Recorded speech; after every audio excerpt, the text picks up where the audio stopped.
Shalom, shalom, merdeka. Haleluya, puji Tuhan. Hari ini kita bersyukur memperingati kemerdekaan RI yang ke-69. Berkat Tuhan melimpah atas Indonesia dan doa kita biar Indonesia menjadi negara yang adil dan makmur, negara yang diberkati Tuhan.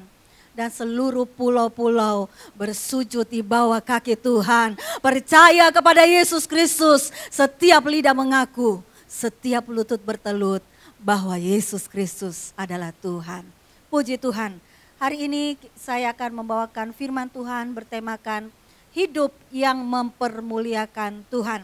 Kita membaca Alkitab kita di dalam Filipi pasal yang pertama, ayat 3 sampai dengan ayat yang ke-11. Aku mengucap syukur kepada Allahku setiap kali aku mengingat kamu.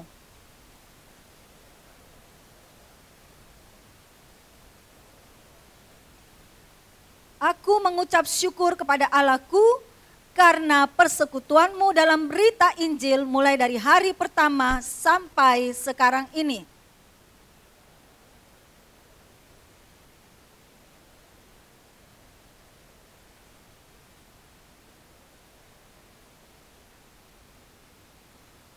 Memang sudahlah sepatutnya aku berpikir demikian akan kamu semua.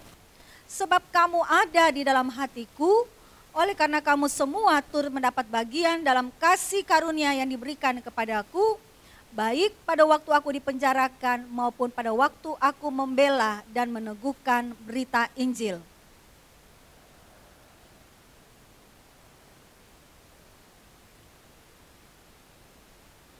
Dan inilah doaku, semoga kasihmu makin melimpah dalam pengetahuan yang benar dan dalam segala macam pengertian.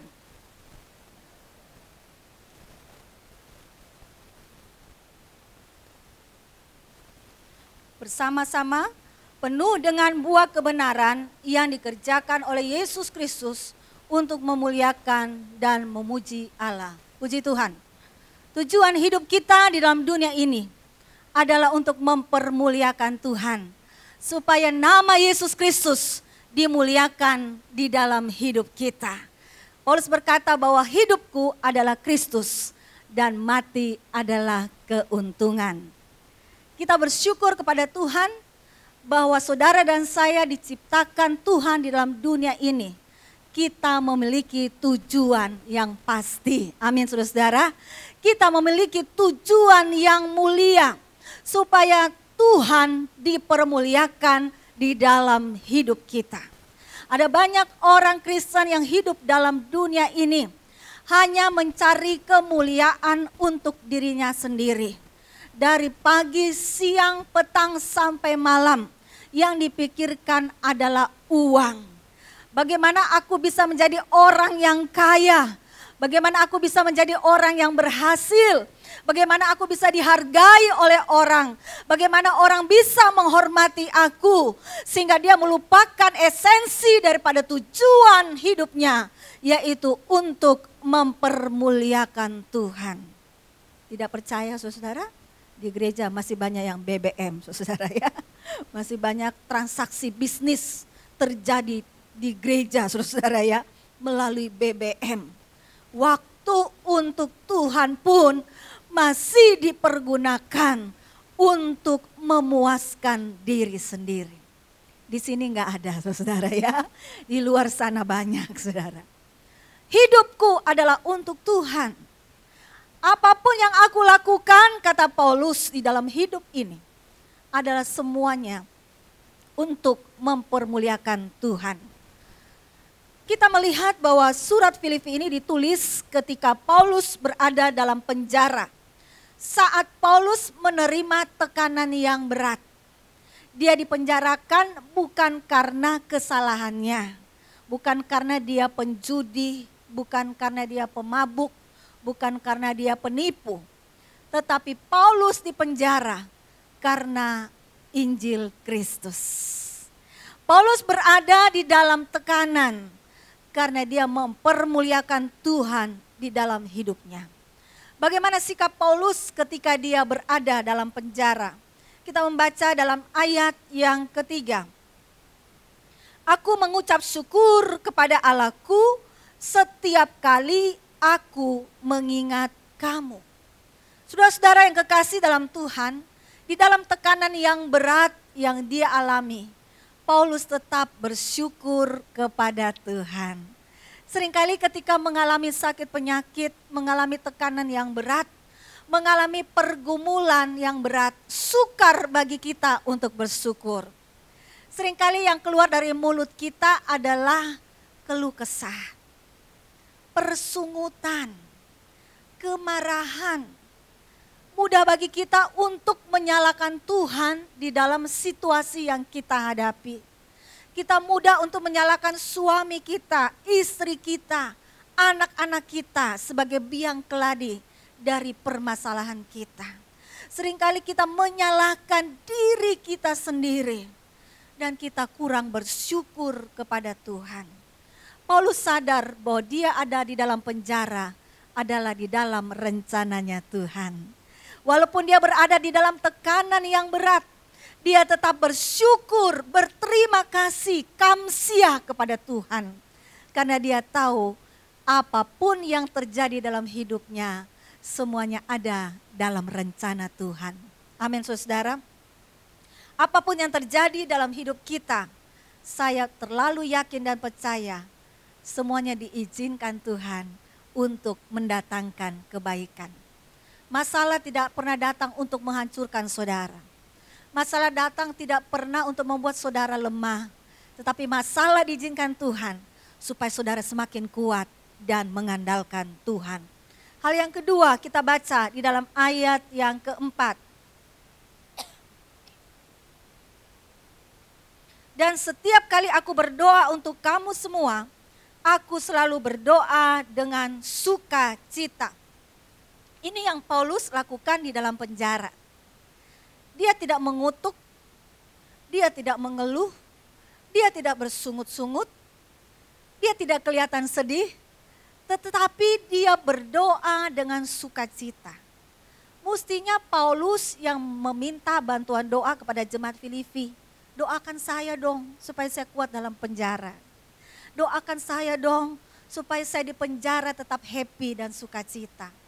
Tetapi justru Pauluslah yang berdoa untuk jemaat Filipi. Paulus dikatakan bukan berdoa dalam kesedihan, tetapi dia berdoa dengan sukacita.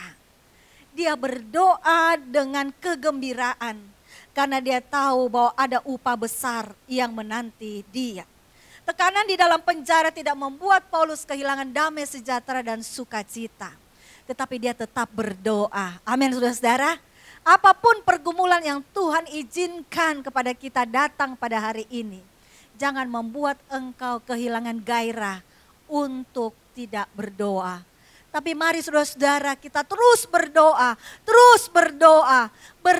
di dalam sukacita. Karena kita tahu di dalam doa ada jawaban yang pasti.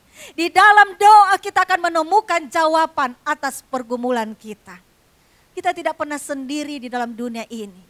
Ada Yesus yang menyertai kita.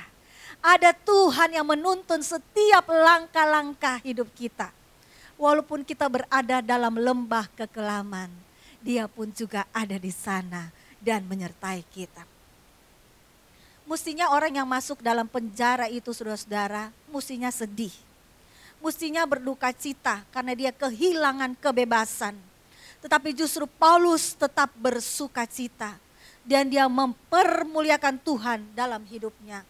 Orang yang bersuka cita itu kelihatan saudara ya. Wajahnya penuh sukacita. Amin saudara. Coba korek kiri kananmu katakan, aku bersuka cita. Haleluya. Haleluya. Amin. Amin saudara. Sukacita dari Tuhan itulah kekuatan kita. Apa yang membuat kita tetap kuat menghadapi pergumulan hidup ini? Kalau sukacita Tuhan ada dalam hati kita. Itu yang membuat kita tetap kuat. Itu yang akan membuat kita tetap bertahan dalam menghadapi setiap pergumulan hidup. Pohon kurma itu saudara-saudara tetap bertahan hidup di tengah-tengah padang gurun yang kering dan tandus. Kenapa saudara? Karena pohon kurma itu hidup memiliki akar yang begitu kuat dan dalam. Akarnya itu bisa sampai mencapai ratusan meter. Mencari sumber-sumber air yang ada di bawahnya.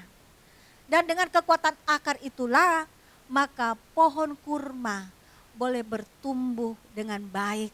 Walaupun badai datang, pohon kurma itu tetap tegak berdiri. Karena dia memiliki akar yang kuat. Saudara, mari kita memiliki akar yang kuat, yaitu di dalam Kristus. Kristuslah yang menjadi kekuatan dalam hidup kita. Kristuslah yang memberikan kita sukacita dan damai sejahtera. Sehingga di dalam hati kita selalu ada nyanyian. Di dalam hati kita selalu ada pujian untuk Raja di atas segala raja. Yang ketiga, kita melihat sikap Paulus yang luar biasa ketika dia berada dalam penjara. Ayat yang ke-6 berkata demikian. Akan hal ini aku yakin sepenuhnya, yaitu ia yang memulai pekerjaan yang baik di antara kamu akan meneruskannya sampai pada akhirnya pada hari Kristus Yesus. Nah, ini sikap ketiga yang luar biasa, saudara. Paulus memiliki keyakinan bahwa dengan keberadaannya dalam penjara, itu tidak akan membuat dia berhenti untuk bersukacita. Tetapi dia melihat bahwa justru pekerjaan Tuhan itu semakin maju. Dia menguatkan akan iman daripada jemaat yang ada di Filipi. Bahwa dia yang memulai, dia yang akan mengakhiri. Allah itu setia dan dia akan meneruskan pekerjaannya sampai kesudahannya. Kalau gereja ini bisa berdiri semua karena kemurahan Tuhan. Amin, saudara. Kita mulai dari nol, saudara ya. Mulai dari ruko depan, mulai dari nol, saudara. Tidak ada jemaat. Waktu itu kami hanya dibantu dengan 9 pasang suami istri. Tapi kami melihat di dalam mata iman bahwa di tempat ini kemuliaan Tuhan akan dinyatakan. Akan ada banyak jiwa-jiwa diselamatkan. Akan ada banyak orang yang bertobat dan datang kepada Tuhan Yesus. Ketika dia yang memulai pekerjaan ini, dialah yang akan meneruskannya sampai pada akhirnya. Sebab itu jangan pernah patah semangat.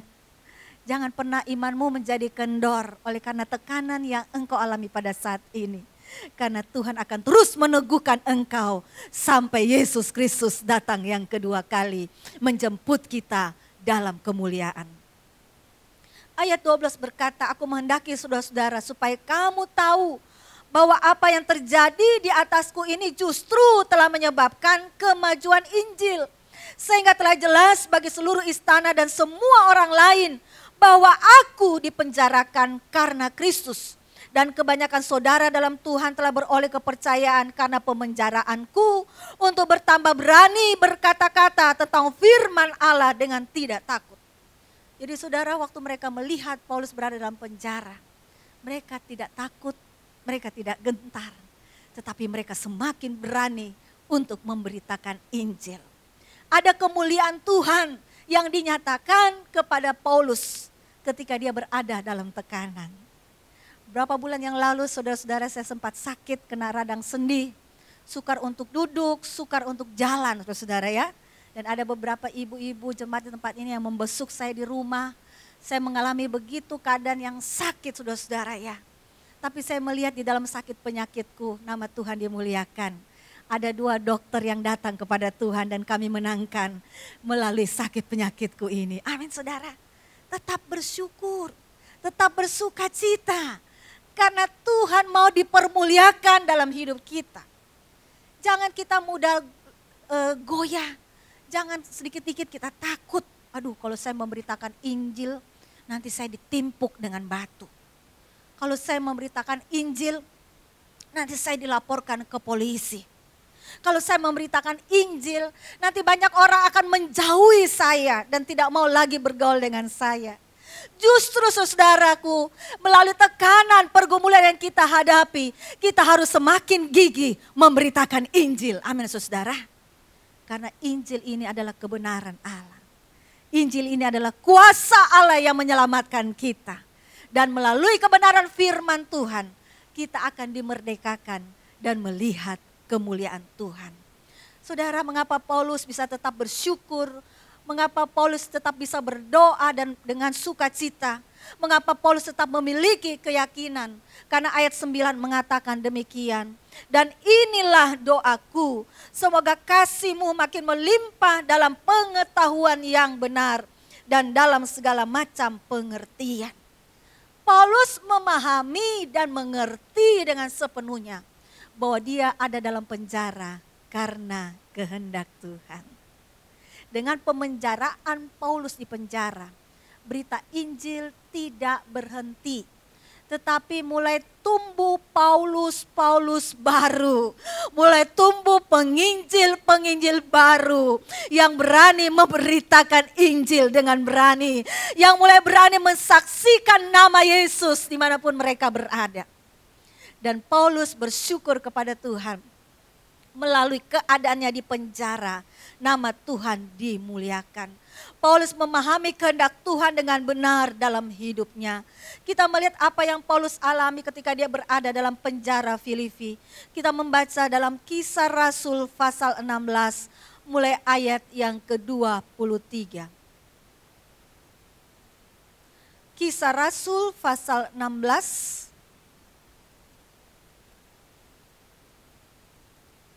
ayat 23 mulai.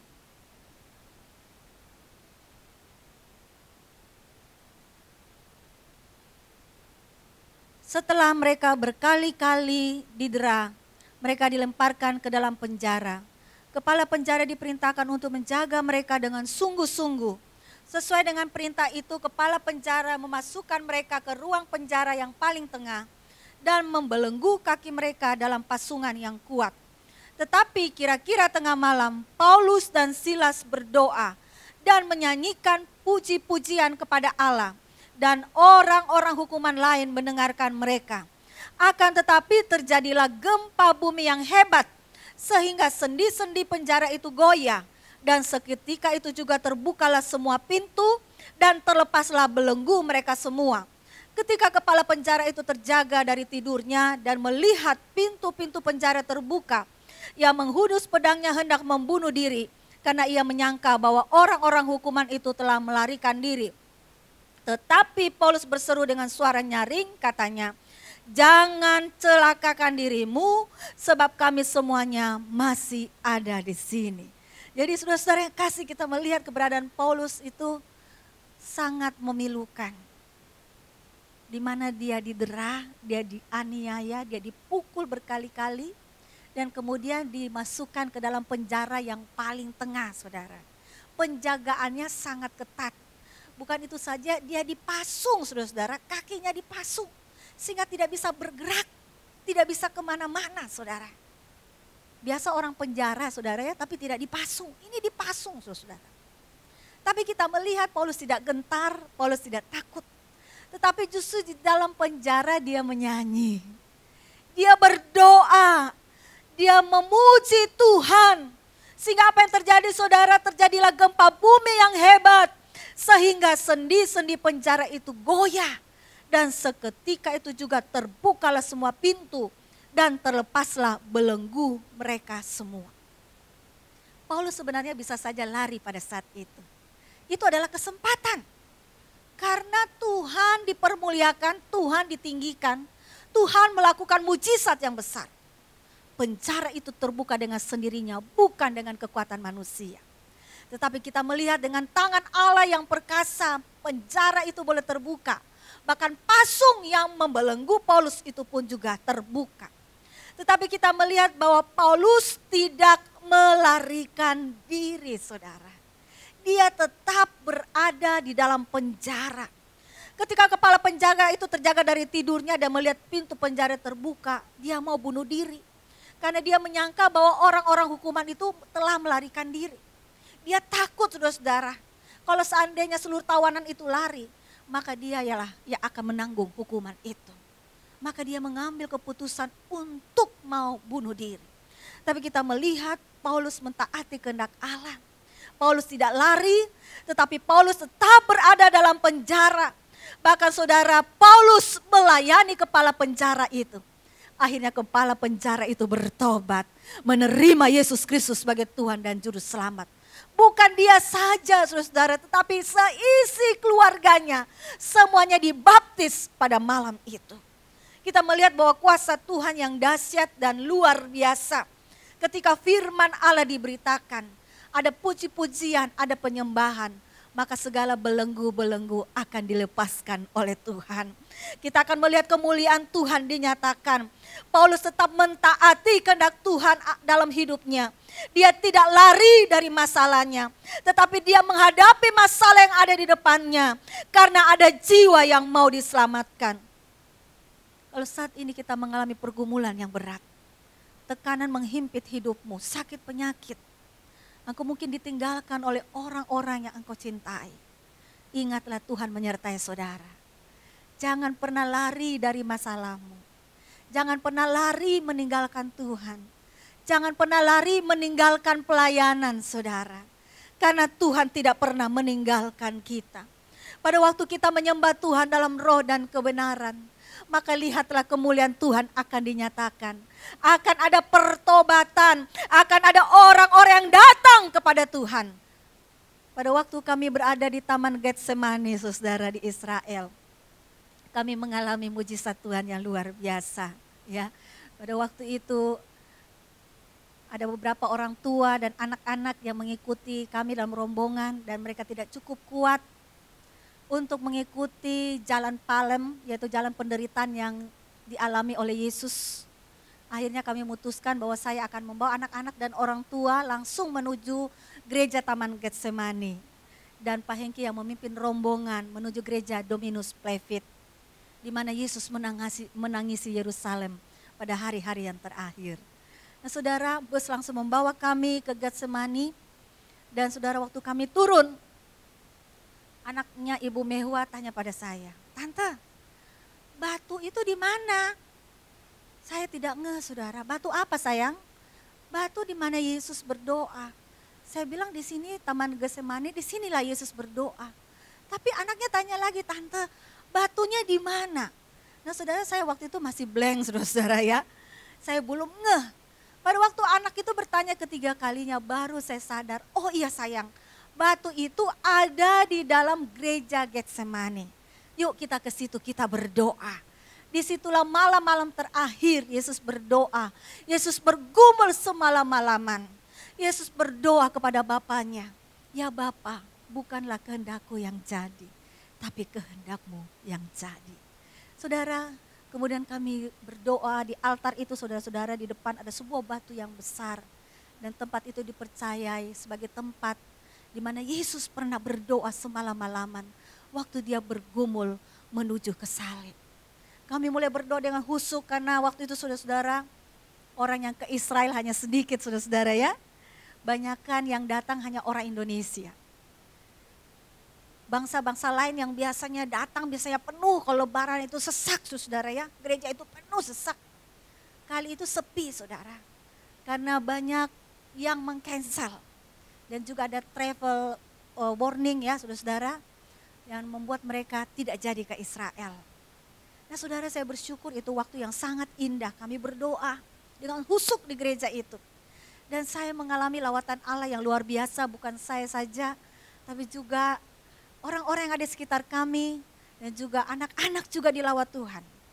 Selesai berdoa saudara, anak dari Ibu Miho berkata, "Tante, tadi kami melihat Tuhan Yesus. Waktu kita lagi berdoa, Tuhan Yesus mengusap kepala kita semua." Luar biasa saudara, hadirat Tuhan begitu kuat di tempat itu. Dan kami dipenuhi dengan kepenuhan ilahi. Ada banyak pertanyaan-pertanyaan dalam hati saya yang saya tanyakan kepada Tuhan. Dan Tuhan hanya menjawab satu kata, "Anakku, waktumu bukanlah waktuku, tapi waktuku adalah waktu yang terbaik." Engkau tidak perlu tahu waktu dan masanya kapan. Tetapi aku akan memberikan jawaban untuk doamu pada waktu yang terbaik. Saudara, di situ saya bersyukur. Pada saat saya mengalami pergumulan yang berat, Tuhan memberikan kekuatan, Tuhan memberikan kemenangan, bahwa waktu Tuhan itu adalah waktu yang terbaik. Amin saudara-saudara, haleluya. Kapan kita bisa ke Israel sama-sama? Waktu Tuhan jugalah. Amin saudara-saudara. Kalau waktu Tuhan telah tiba saudara, tidak ada satupun yang bisa menghalangi kita. Tidak ada satupun yang bisa merintangi iman kita untuk melihat kemuliaan Tuhan yang luar biasa. Nah saudara, tidak lama setelah kami berdoa, rombongan yang lain juga datang saudara ya. Ada Ibu Aling, juga teman-teman kita yang ada di sini, ada beberapa. Kami dengan suami, saya ajak suami saya bilang, ayo kita waktunya kita berdoa berdua. Ya, kalau tadi doa sendiri, sekarang kita berdoa. Dan puji Tuhan, suami saya juga mendapat penyataan di tempat itu, bahwa gereja kita harus menjadi berkat bagi banyak orang. Nah saudara, waktu kami berdoa dengan suami, saya menerima suatu penglihatan saudara, di mana saya berjalan bergandengan tangan dengan suami saya di sebuah jalan yang lurus. Dan saya tidak melihat ujung jalan itu saudara. Saya berusaha untuk melihat ujung jalan itu tapi enggak bisa. Tapi saya melihat saya bergandengan tangan dengan suami. Di kiri kanan kami ada satu benteng, ada perlindungan yang berwarna putih. Dan saya tahu itu adalah penyertaan Tuhan. Kami berdoa dengan husuk saudara-saudara. Dan kami mengalami kuasa Tuhan yang begitu dahsyat. Hati kami penuh dengan sukacita. Hati kami penuh dengan damai sejahtera. Karena kita tahu bahwa yang menyertai kita itu adalah Raja di atas segala raja. Kita tidak akan takut dan gentar apapun yang terjadi di depan kita. Karena Dia adalah Tuhan yang hidup. Dia Allah yang berkuasa. Saudara yang kasih dalam Tuhan Yesus, Paulus memiliki keyakinan yang penuh. Bahwa justru ketika dia berada dalam penjara itu adalah kehendak Tuhan. Supaya banyak Paulus-Paulus yang baru dilahirkan. Akan ada banyak orang-orang yang akan bangkit untuk memberitakan Injil. Dan akan semakin lebih banyak jiwa-jiwa diselamatkan. Kalau saudara memberontak, saudara melawan, maka saudara tidak akan mempermuliakan Tuhan. Kalau pada saat kita mengalami tekanan, kita mengeluh, kita bersungut-sungut, kita meninggalkan Tuhan, kita meninggalkan pelayanan, maka hidup kita tidak akan mempermuliakan Tuhan. Mari kita semakin melekat kepada Tuhan. Mari kita semakin intim dengan Tuhan. Karena kita tahu ketika kita semakin intim, kita semakin melekat kepada Tuhan. Maka kita memahami kehendak Tuhan dengan sempurna. Di dalam Kolose pasal yang pertama, ayat 9 dan 10, Paulus berkata demikian. Kolose pasal yang pertama, ayat 9 dan ayat yang ke-10. Sebab itu sejak waktu kami mendengarnya, kami tiada berhenti-henti berdoa untuk kamu. Kami meminta supaya kamu menerima segala hikmat dan pengertian yang benar, untuk mengetahui kehendak Tuhan dengan sempurna. Sehingga hidupmu layak di hadapannya, serta berkenan kepadanya dalam segala hal. Dan kamu memberi buah dalam segala pekerjaan yang baik. Dan bertumbuh dalam pengetahuan yang benar tentang Allah. Kita harus berdoa saudara. Meminta hikmat dan pengertian yang benar. Supaya kita bisa memahami kehendak Tuhan dengan sempurna. Waktu Salomo menjadi raja, Tuhan bertanya, Salomo minta apa saja, maka aku akan berikan kepadamu. Salomo tidak meminta apa-apa saudara. Dia tidak minta kekayaan, dia tidak minta keamanan, dia tidak meminta nyawa musuhnya. Dia hanya meminta satu hal, Tuhan berikan aku hikmah. Dan saudara, Tuhan berkenan dengan doa Salomo. Salomo, karena engkau tidak meminta umur panjang, engkau tidak minta keamanan atas negerimu, engkau tidak meminta nyawa musuhmu, tapi engkau meminta hikmat. Maka aku akan memberikan semua itu kepadamu. Kita perlu meminta hikmat, pengertian dari Tuhan. Supaya kita bisa memahami kehendak Tuhan dengan sempurna. Agar kita tidak berjalan tersesat di dalam dunia ini saudara. Tapi kita mengerti apa yang Tuhan inginkan di dalam hidup kita. Bukan kehendakku yang jadi, tapi kehendak-Mu Tuhan. Itu yang jadi dalam hidupku. Amin saudara-saudara. Seringkali yang kita inginkan saudara itu menipu. Kita menginginkan yang terbaik sesuai dengan keinginan kita. Apa yang kita lihat, apa yang kita rasakan, apa yang kita pikirkan. Tetapi seringkali keinginan itu menipu dan menyesatkan kita. Beberapa tahun yang lalu saudara ada seorang pengurus di tempat ini. Kelihatannya rohani saudara-saudara ya. Kalau nyanyi angkat tangan haleluya saudara. Tapi ternyata hidupnya tidak berkenan. Ada beberapa teman-teman di tempat ini yang ditipu. Dan dia telah menipu banyak orang saudara. Kalau kita berjalan dengan pengertian kita, hanya mengandalkan perasaan kita, melihat wah orang itu baik saudara. Maka kita tidak bisa memahami apa hatinya Tuhan.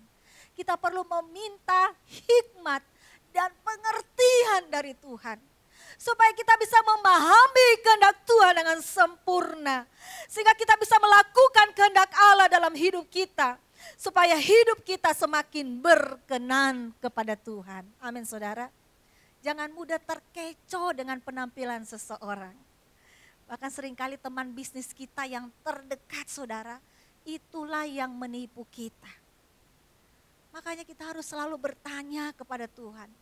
Bertanya Tuhan, apakah aku sudah berada dalam jalan-Mu? Apakah ini teman bisnis yang Tuhan kirim untuk aku?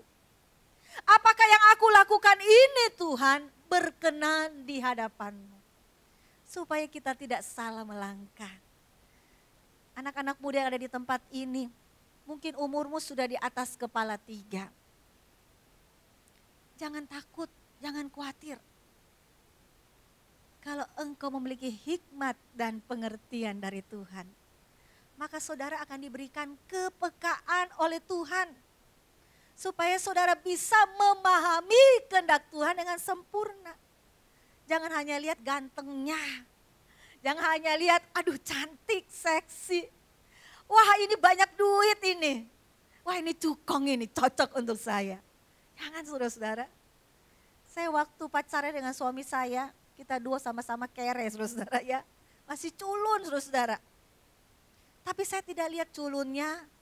Saya tidak lihat kantongnya saudara ya. Tapi saya melihat kasih Tuhan ada dalam hatinya.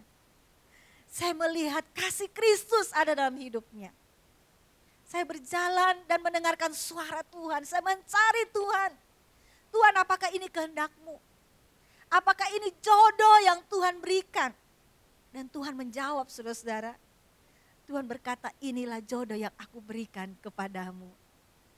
Saudara jangan pernah takut menjalani hidup ini. Firman Tuhan berkata berserulah kepadaku.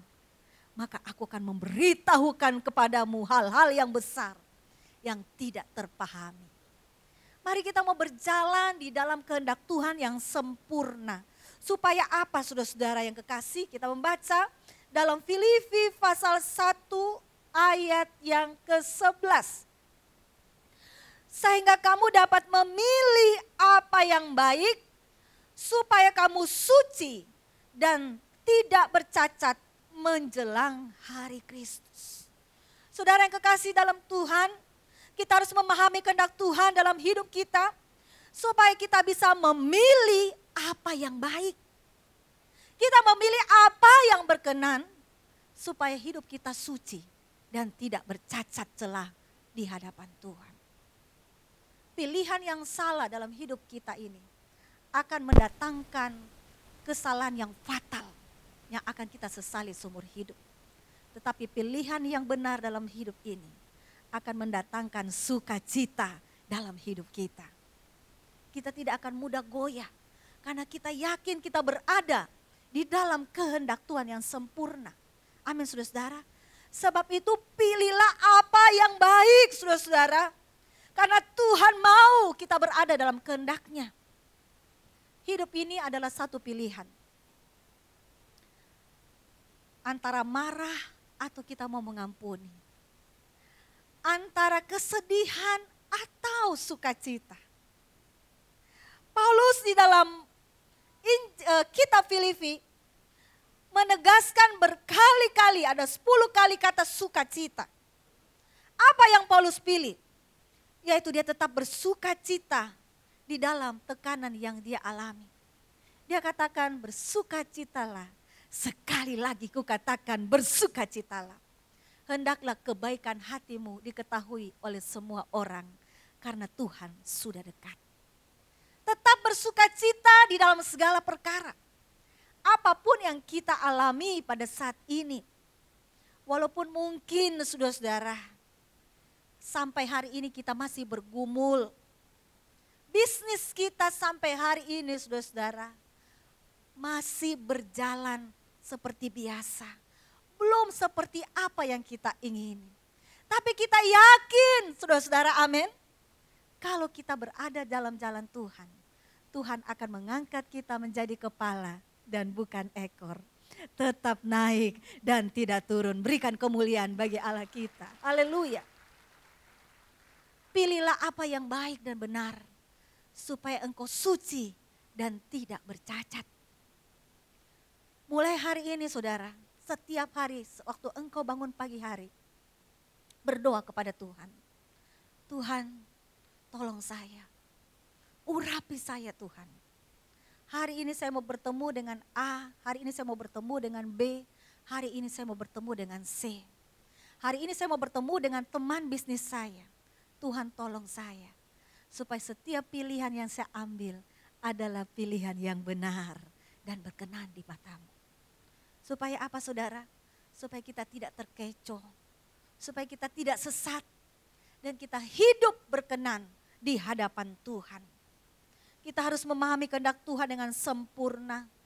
Paulus menyadari bahwa dia berada dalam penjara di dalam ayat 15 sampai ayat 18. Karena ada orang yang iri, ada yang memfitnah dia, yang membuat dia masuk penjara.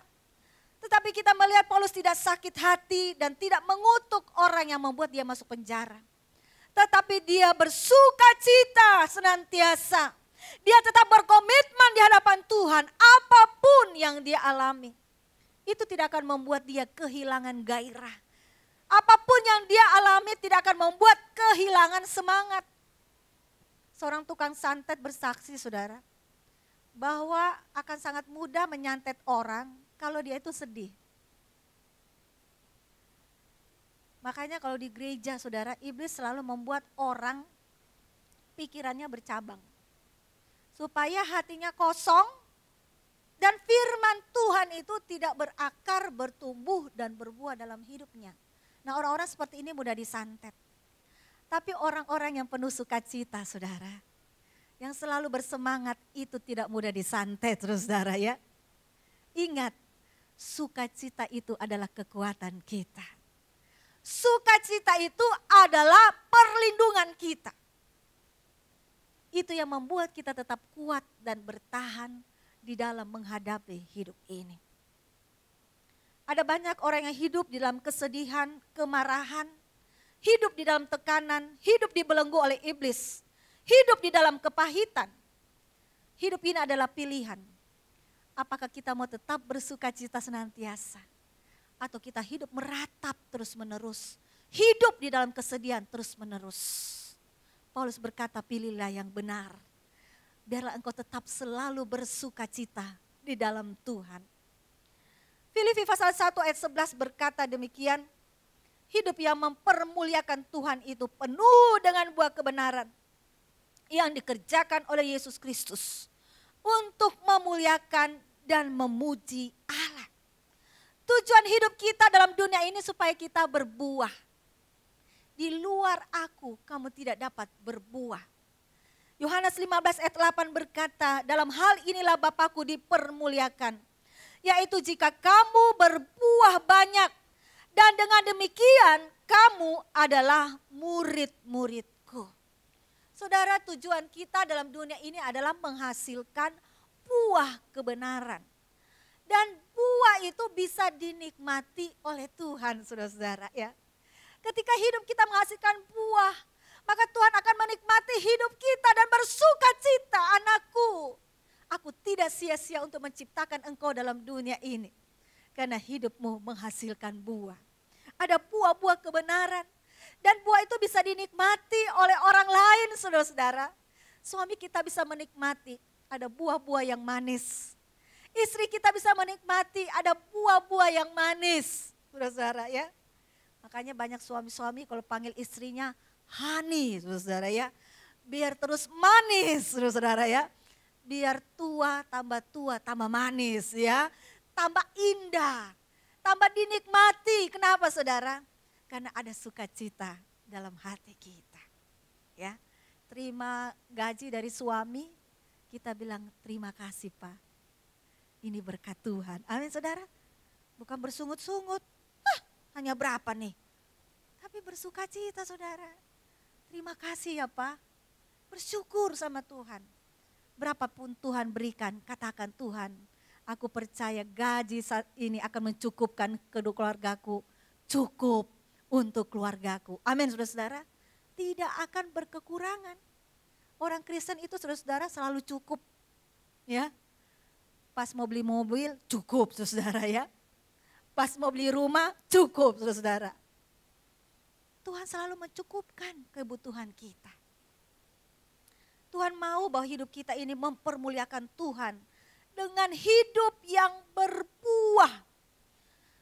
Menjadi berkat bagi banyak orang. Walaupun orang mau fitnah kita.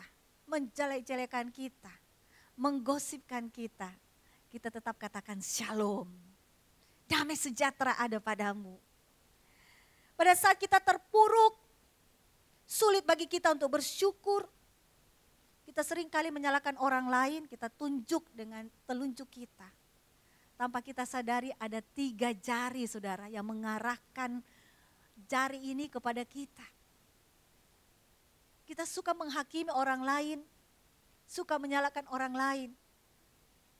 Kita tidak pernah introspeksi diri. Kenapa aku gagal? Kenapa aku bangkrut? Kenapa aku ditipu? Kita tidak pernah mengintrospeksi diri kita sendiri.